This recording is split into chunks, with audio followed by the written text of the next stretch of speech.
We got a good guest to start out with tonight. Is Todd ready? Todd Marinovich. Todd Marinovich, we're going to go back here, is an old, long-time man. Been a long time for Todd. Todd was born on the 4th of July, 2 years after the Summer of Love in 1969. He missed it by 2, but it didn't matter to Todd. He went about his life anyway.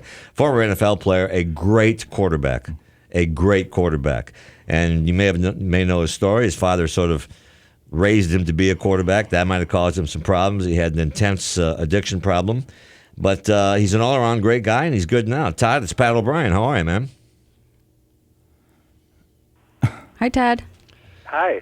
There he is. Todd, how are you, man? Can you hear me? Oh, we could hear we you. can hear you. Okay. I got to say I'm a big fan from your old NBA days.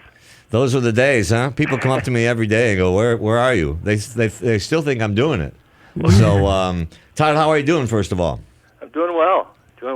Living in Southern California, and I'm married and have 2 small children, and that's a blast. that is what. Congratulations. It's also a Thank you. full-time job. Todd played with the Raiders, so you know a lot about cheating. Oh, Sorry, did I say that? That was a joke. We're going to talk addiction here, but let's talk about the big story this week. With did you like your footballs deflated? Oh. I tell you what, I did. Yeah. I think they're hard. They're hard to handle when they're too pumped up.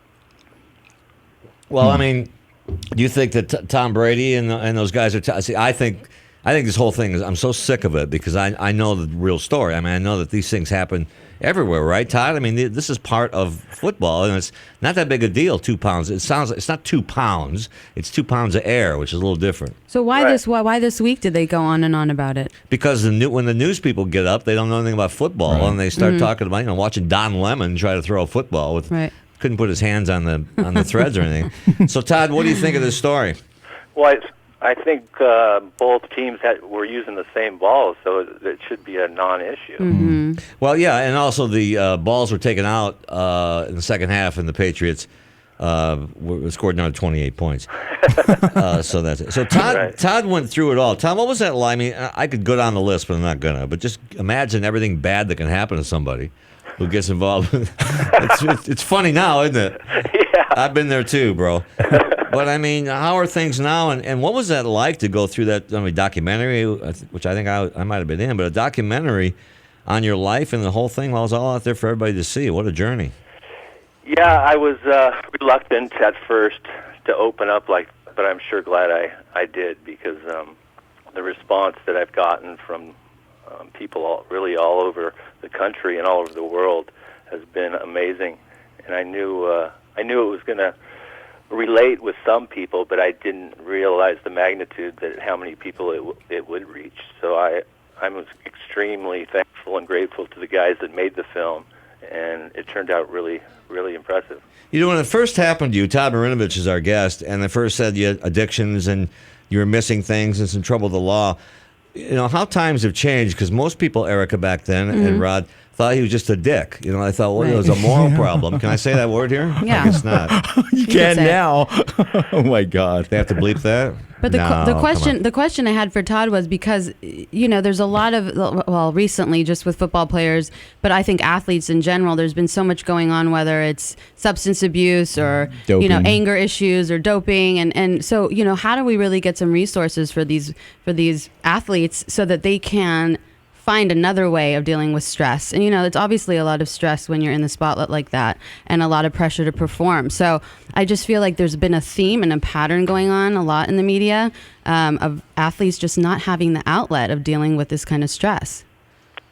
Right. So have you been? I mean, obviously you've been seeing the abuse story and the domestic violence and then the doping, and so it's so thematic that I'm wondering if there's a place where we need to have some more extra support for athletes and professional sports. For sure. I mean, really, the more support there is, the better, because that's one thing that I've Did you learned. feel like you had none while you were going through that time? I was reading your bio and just going to a game high and on LSD, and did you have anybody to talk to or anybody to relate to, and were you feeling alone?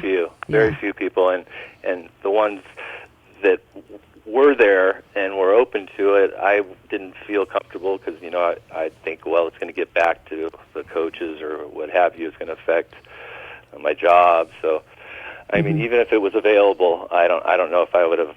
The shame of it was still very, Right. yeah. Hey, Todd Marinovich is our guest on Pat O'Brien. You could have called me. I was going through the same thing. Or me. What's wrong with you? Any of us. Todd, this is Rod Esputo. I'm an interventionist, and when I was going to college back at UCR in Riverside for drug and alcohol studies, I actually was going with an EAP specialist from the NFL who was going through the same classes that I was, and he was telling me that the access from football players, now this is back in 1989, was minimal. They were just afraid because as soon as they accessed the EAP, then they were going to be found out, and there was going to be a spotlight on them. So what happened was that they were just getting caught and then going to the EAP.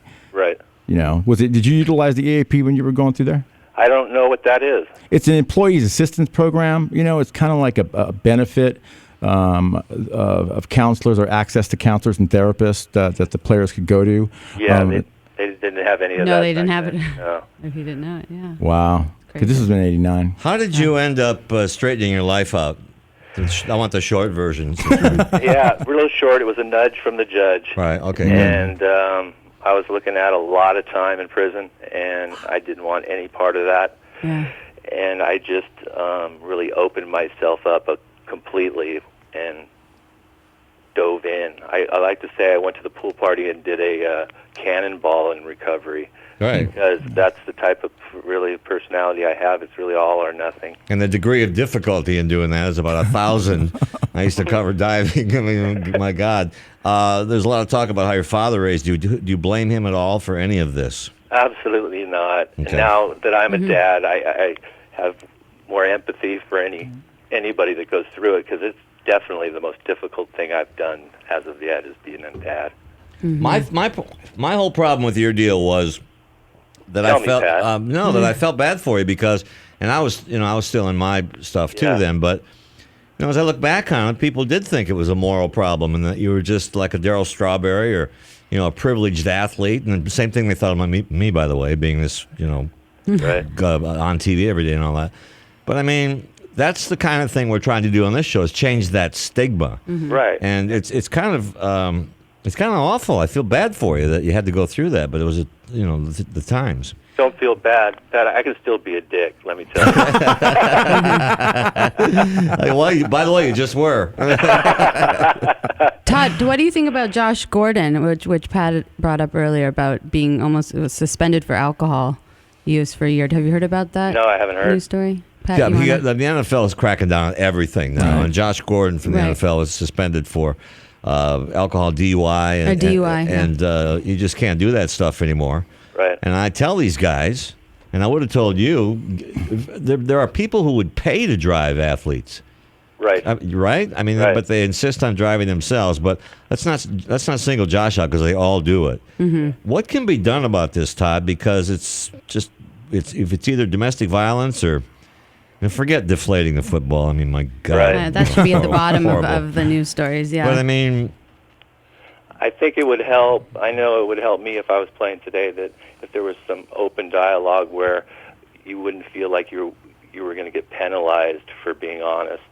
And yeah, exactly. you know what I mean? Where It's- you could just really share what you're going through, because Versus being everybody needs caught. that. Yeah. Yeah. Well, people are so ashamed of the fact that they may have an issue with something and then they never get help, and then it spirals to this point where you wind up in jail, which is Right. ridiculous. What's that like getting sober underneath the microscope? I can tell you that too.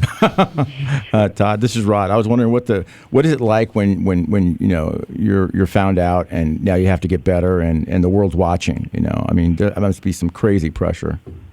It was interesting, and my first thought was, I got to get out of my hometown. I can't do it here, and I was wrong.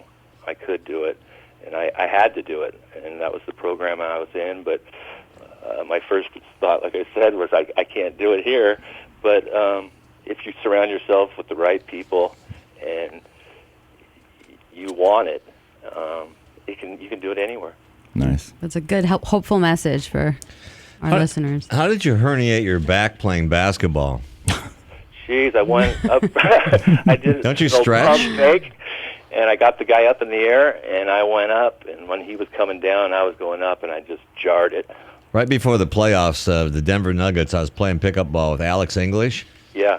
I don't think people know this. Remember he had a sprained and broken ankle right before the playoffs? I had fallen down on his foot. I've never talked about that before. Claim to fame. And we were so afraid to tell anybody because as an athlete, you're not supposed to be playing these other sports or get out on a motorcycle. How do you pass? Todd Marinovich is our guest right now. Erica Spiegelman is with us, and Rada Spudo and Cheryl Schumann is going to join us later, as well as half of the Pope is going to be here. Pope Francis is going to be here, and is Ronald Reagan. He's here. Pope Francis. He's here in spirit. How do you pass it on, Todd? How do you help other people, or do you? I do, and it's not always in recovery, but I work with kids, and I think the youth is where I direct my attention, because today I couldn't imagine growing up in today's world. And now that I have kids, I try to be, really upfront and honest, and talk with these kids and really see what's going on. Because I use sports really as just a way to get to know somebody. Yeah. Number 13 is your number, which is about right? Yeah. I mean, One of my lucky numbers. actually, for a lot of people, it is. Lucky for Todd. He's sober and clean and a good parent. How about your Trojans? The Trojans are on their way back. I mean, they're down for a few years, but that's expected when they got penalized like they did. But I'll tell you, that Pete Carroll can sure coach it, can he? He left behind a trail of mess. I know all the bodies, and went north, and he's a hell of a coach. Who do you like in the Super Bowl? Before we let you go, On the West Coast, so I got to take this. Taking Seattle in the Super Bowl, but I think the Patriots are going to have such a bitter taste in their mouth over all this stuff this week. But who knows? That's why they play the game, That's right. Hey Todd, I love you. You're great, and I think you've traveled through this like a warrior, and I'm proud of you. And we'll talk down the line, okay? Right on, Todd. I appreciate it, and thanks for being on. Thanks for calling in. Yeah, there you go. It's Todd Marinovich. Man, he went through it. I mean, he was a quarterback at USC, and then all hell broke loose. And of course, his father, they say, kind of bred's the wrong word, but raised him to be this athlete. Pushed and pushed and pushed and pushed and pushed. And does that take an effect on how your addiction? I mean, this was the dad from hell at the time. I think parents absolutely, what they mirror is also what the child, the energy the child takes on, and he obviously was feeling like he had to be perfect, and that is a lot of pressure to live up to something like that. Erica Spiegelman's with us. She works at KLEAN Radio. Mary in Seattle's got a good question. Mary, how are you? Welcome.